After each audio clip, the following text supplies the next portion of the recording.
Happy New Year, everybody. I'm in this book, Meteorites and Their Parent Planets by Harry Y. McSween Jr. at the University of Tennessee. Check it out. It's not a really big book, but there's a lot of information in it. And I wrote a new paper, try to, do the best I can explaining what's going on here. And with a lot of science these days, it's best to take the ideas that they accept and examine the assumptions first. Because what happens a lot more often than what people think is that to do science, you have to make assumptions about things. You have to assume something to be true in order to build on top of it. And naturally, a lot of the assumptions, well, they're not based on any evidence at all. And many more times than not, they're based on complete imagination. And in that case, I don't want to say imagination is a bad thing, but it can lead to completely bogus interpretation, and it can also prevent the evidence from being interpreted in a good way, in a correct way. So I wrote this paper, Correcting the False Worldview of Chondrites with Stellar Metamorphosis. Now, all a chondrite is a meteorite that has chondrules in it, little balls of material, and it's all together. It looks like a sedimentary rock, but these objects enter into the earth, and we can find them on the ground as meteorites. I'll go ahead and do a little summary of this paper. I don't want to read the whole thing, but basically, it says here on page 35, once upon a time, if chondrites contain records of early solar system processes, they must be very old. But how old are they, and how does their age compare with that of the solar system? The Earth is our most accessible source of solar system material, and its formation age should be the same as that for the whole system.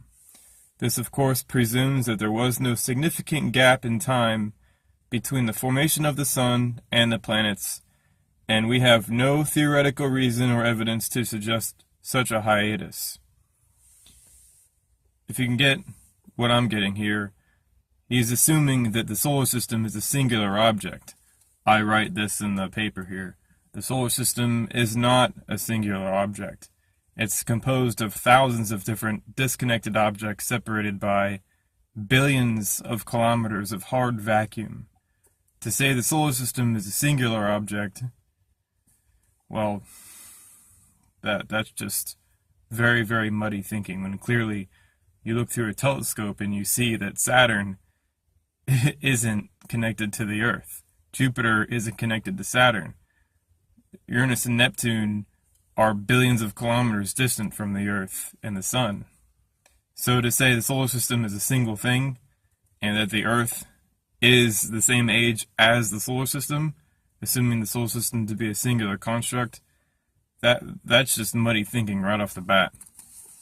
So naturally, this book here takes chondrites and says, well, they're the leftover remains of the solar system forming. But how can that be if the solar system isn't an actual singular object? It's made of multiple objects that are in various stages of their evolution. And that's the main assumption here. On one hand, you have the assumption that the solar system is a singular construct, and it did not evolve, or the objects inside of it, therefore, did not evolve to the current state on their own individual paths.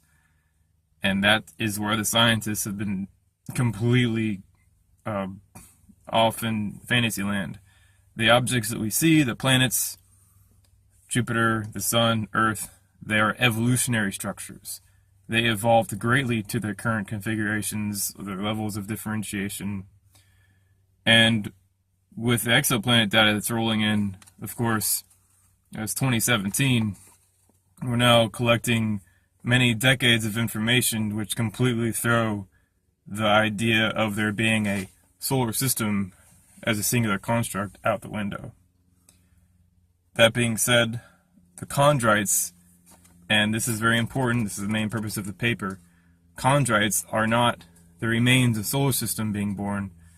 What they are smashed up old star guts that are wandering the galaxy by the billions of little chunks and pieces that are all over the galaxy.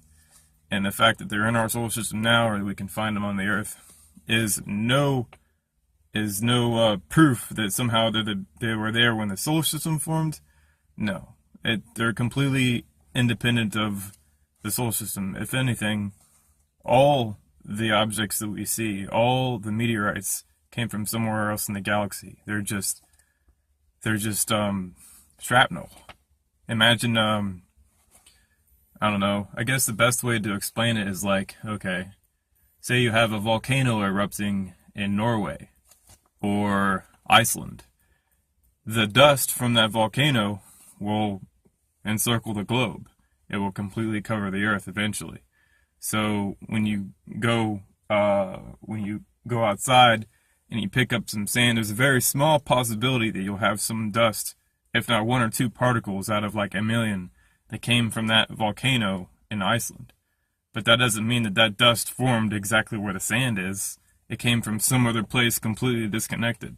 Same thing with meteorites. Same thing with chondritic meteorites, is that they're the smashed up remains of a long dead star that came from somewhere else in the galaxy.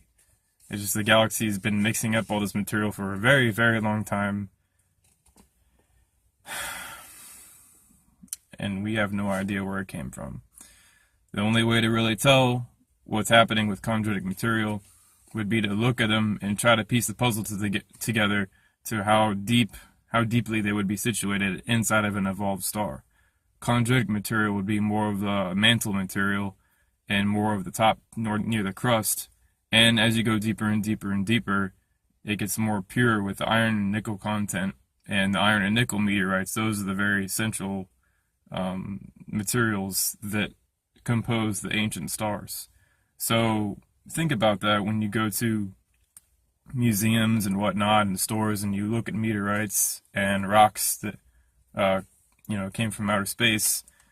You're possibly looking at a piece of a long since destroyed star that came from some other place in the galaxy entirely, which is absolutely fantastic and well beyond the hypothesis of scientists that live in the 1980s and beforehand, even today, of them somehow being the remains of the solar system being born, which is, quite frankly, I think it's irrational, being that, outer space, there are no walls separating the solar system from the rest of the galaxy. So if a bus-sized meteor has enough inertia, it's going to go wherever the hell it wants to until it hits the atmosphere of an evolving star and we can find it on the surface, or smashes up with other stellar guts. But anyways, I'll link this paper to the bottom of the page, and I'm going to be reading more of this book and putting more of the puzzle pieces together. Alright, you guys, hope you have a good new year, and I will see you in 2018.